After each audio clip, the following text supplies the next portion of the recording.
Don't leave me alone. Do something. Yeah, I didn't like that. If I'm just being honest, just show up. In today's episode, we're going to talk about providing support for your family and your friends in difficult times when they are in a season of bereavement, when they are grieving. And so what does it look like to show up for a family member in their season of grief? You may say, well, we're in a family, so we're all grieving. Yes, you are.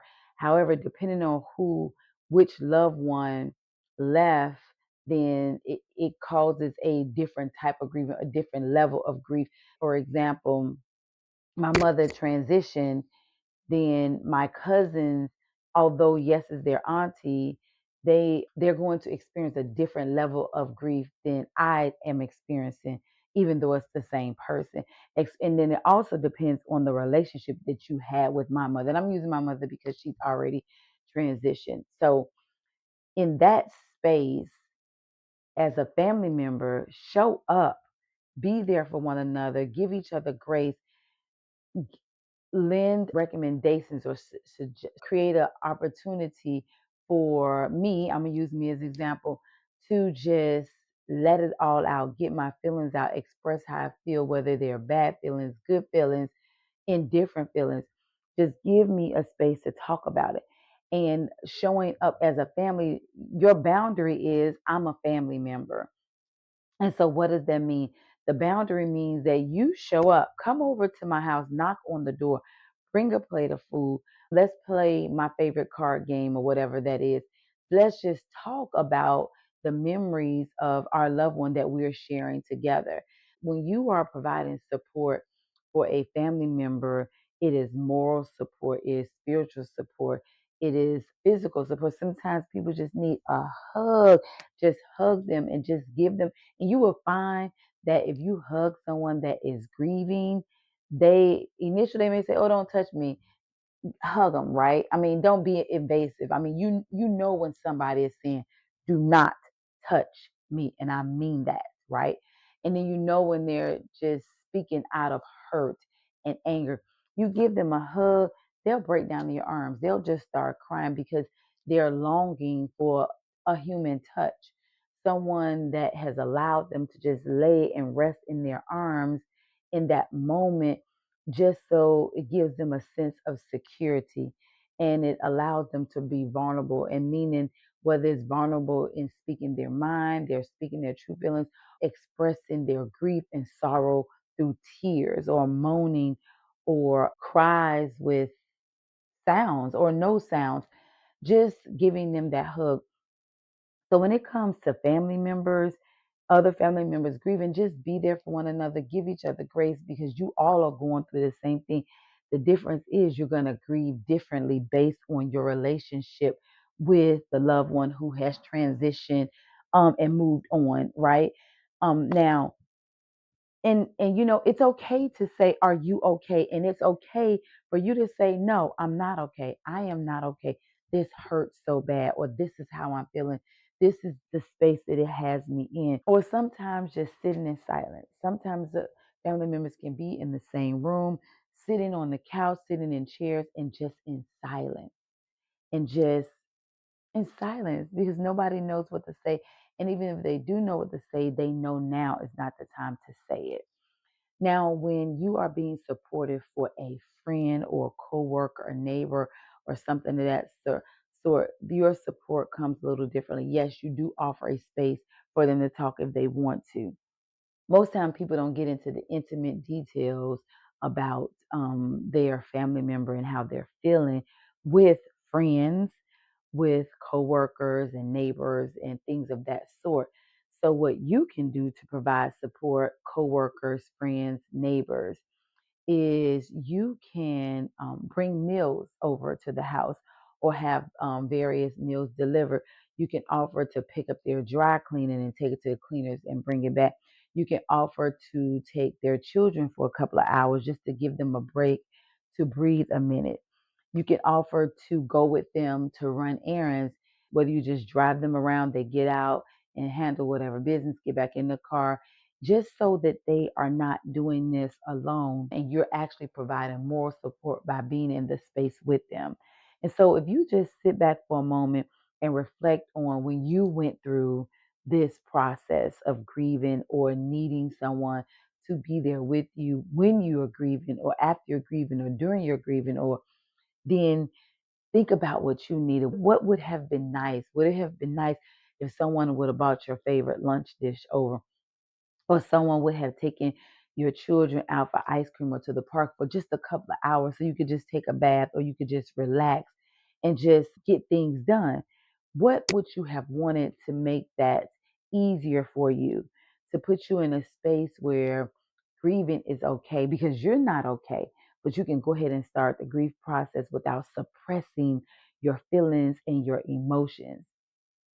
Now, let me stop for a moment. When you are going through grief, yes, you're feeling pain and you have emotions.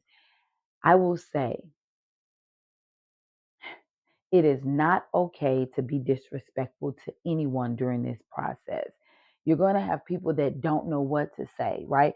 So they may say, "Are you okay?" That is no reason to snap on them. Yes, they know that your grandfather just passed away and they know that you were very close to your grandfather. When people say, "Are you okay?" they want to know, "Are you okay?" And it's okay to say, "No, I'm not okay. I need this or I need that." You have to communicate your feelings instead of snapping off with something that you believe is the obvious. Like, okay, my grandfather passed away. What do you mean? How do I feel? How do you feel means my grandfather passed away and I'm not okay. We used to go fishing on every Sunday. I don't know who I'm going to go fishing with on Sunday, right? So just being in a space where you're being respectful while also addressing your emotions and your feelings head on, like right up close and personal, because those are your feelings and those are your emotions, and you have to process them in a space that makes you feel comfortable. So that's also providing support for yourself. And during the grief process, you should practice as much self care as possible, whether that is reading spiritual literature, praying, singing, whatever that looks like for you, you need to do that. You have to offer self care for yourself. So not only support comes from family members, comes from friends, coworkers, it comes from yourself. You have to be good to yourself during this time as well. You have to eat. You make sure you're eating right. You make sure you're drinking your water, taking your medication, still exercising. You cannot totally just cut your, I mean, you can because it is your choice. It is just recommended that you don't cut yourself off from the rest of the world because you are going through grief. All of us have been through some type of grief at one point in our life or another. So ask us, what do we do? And we would, most people are more than happy to share with you their experiences and give you pointers and tips on how you can better go through the situation that you are currently in. Because this is going to happen to all of us, which means if it's going to happen to all of us, it's going to also happen to our loved ones, our friends, our coworkers, people that we are in business with, our church members. It is going to happen to all of us. We just don't know the day nor the hour. And that's the beauty of being a child of God, where He just gives you peace and understanding and joy in knowing that He got you. He is the ultimate supporter. He has you, and He's going to work through people here on this earth to help you through your process. So, here on this podcast, we like to tell you this: have the conversation. After the conversation, write it down because it is better to have it and not need it than to need it and not have it. Until next time, peace. A personal experience of mine, I was told, well, I just want to let you be alone so that you can spend time with your family. Okay. I get it, but I don't get it because if you are my friend, then you should offer a phone call, offer a text message, and just say, "Hey, I'm thinking about you. I'm praying about you. Would you like for me to get you something to eat?" Nowadays, time you can send something to eat all over the world. Uber Eats, what is the other one? Grubhub, whatever these services where you can just help people out with food or whatever. Don't leave me alone to spend time with my family, right? Do something for my family. Don't just yeah, I didn't like that. If I'm just being honest, I didn't like being told that I didn't want to get in the way, or I didn't want to overstep my boundaries. I don't know my place. If we're friends, if we're family, your place is here. Here, not in I mean, it could be physical. You can be here physically. Just show up in a text message, show up in a phone call. Yes, it is very possible that I won't answer the phone. Very, very possible that I won't respond back to your text message. But just being able to look down at your phone and say, oh my goodness, this person texted me, they're checking on me, they're just making sure I am good. You know, instead of after the dust settles or whatever, then you come up with this statement of, I want to give you your space. No, I didn't want space. I wanted you here. I wanted you to be present. I wanted you to show up. I wanted you to offer constant or consistent words of encouragement and constantly reminding me that you're here.